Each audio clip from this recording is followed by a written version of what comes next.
उन्होंने कहा कि राम मंदिर अयोध्या में है और वहां पर ये क्या हो रहा है ये सबको पता है।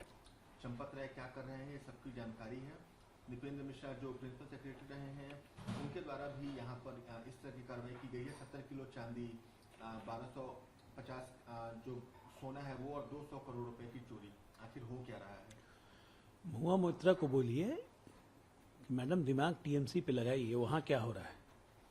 पार्टी भी जा रही है, ममता बनर्जी को हटा दिया है उन लोगों ने, बैंक खाते फ्रीज करवा दिए हैं उन लोगों ने, वहाँ पे दिमाग लगाएं। व्यर्थ की इधर उधर दिमाग लगाने की जरूरत नहीं है। वहाँ एसआईटी की जांच चल रही है, दोषी पकड़े जाएंगे। यहाँ दोषी पकड़े जा चुके हैं और खुद अपने ही मिलके ममता दीदी को, इन लोगों को किनारे कर रहे हैं।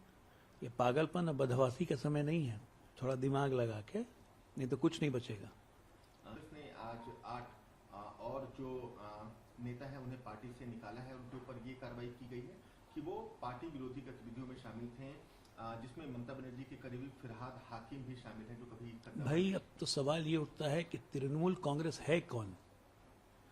ममता बनर्जी तृणमूल कांग्रेस है कि ऋतुपत बनर्जी तृणमूल कांग्रेस? अब किसने किसको निकाला, बड़ा कंफ्यूजन है। मुझे तो लगता है कि जब तक न्यायालय और चुनाव आयोग इस पर निर्णय नहीं लेता है तब तक तृणमूल कांग्रेस 1 और 2 किसको कहेंगे ये भी कंफ्यूजन है।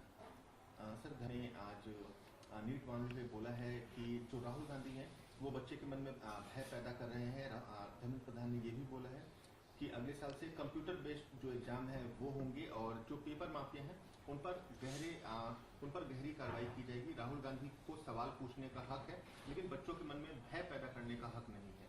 नहीं, धर्मेंद्र प्रधान जी ने बिल्कुल ठीक बोला है। आप बताइए कि जिस दिन नीट हो रहा है का एग्जाम हो रहा था उस दिन ये बैंगलोर में रैली कर रहे थे। रैली के कारण कितने बच्चों की एग्जाम्स छूट गए, इसका जिम्मेदार कौन? इस पे तो जवाब नहीं देते हैं। झूठ मूठ का एक बच्चे के लिए कह दिया कि अबू धाबी का सेंटर है, जो कि बच्चे ने खुद ऑप्ट किया था सेंटर अबू धाबी, बाद में उसका सेंटर नागपुर एनटीए ने किया।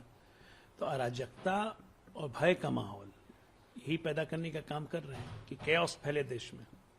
गलत क्या कहा है? बस धर्मेंद्र प्रधान ने अपने पद की गरिमा रखते हुए कड़े शब्दों का प्रयोग नहीं किया।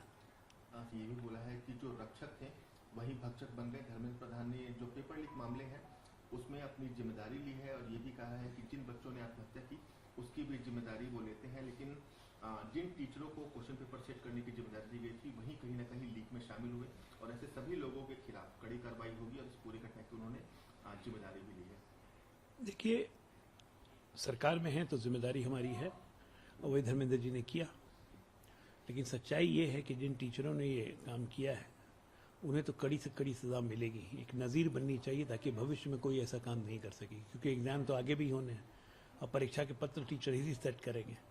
और टीचर से इतनी इंटीग्रिटी अगर आप नहीं उम्मीद कर सकते हैं तो फिर शिक्षक होने का फायदा क्या? सर, लखनऊ में समाजवादी पार्टी के मुखिया अखिलेश यादव उन्होंने बोला कि जो कल दुर्घटना हुई वो काफ़ी दुखद है, कई बच्चों को अपनी उसमें जान गंवानी पड़ी। उत्तर प्रदेश में जो करप्शन है वो बहुत ज़्यादा अंदर तक फैला हुआ है।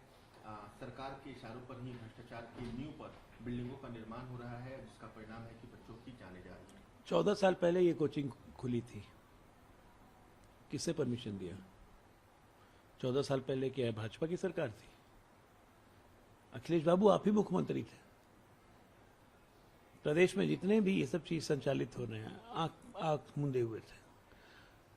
हमने तो ये घटना से सबक लिया, पूरे प्रदेश में ऑडिट करवाएंगे, हर शहर में ऑडिट करवाएंगे, हर बिल्डिंग्स की।